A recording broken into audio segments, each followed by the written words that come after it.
Dumating na rin ang araw na ating hinihintay.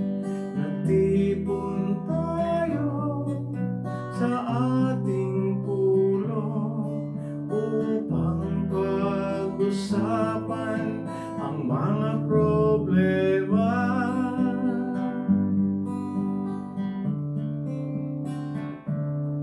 Simulan sa panalangin at kumustahan bago talakayin ang bawat paksa, kung saan lahat tayo'y nagsipaghanda. Tayo'y makinig at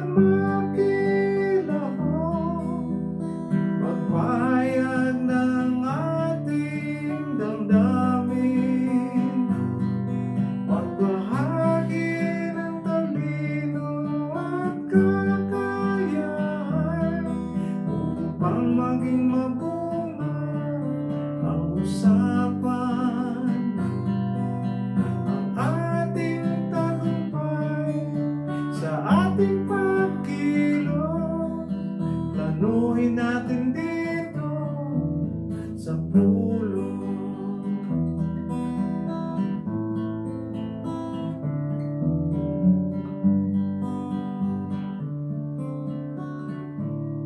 Pagtalaga ng susulat sa pinag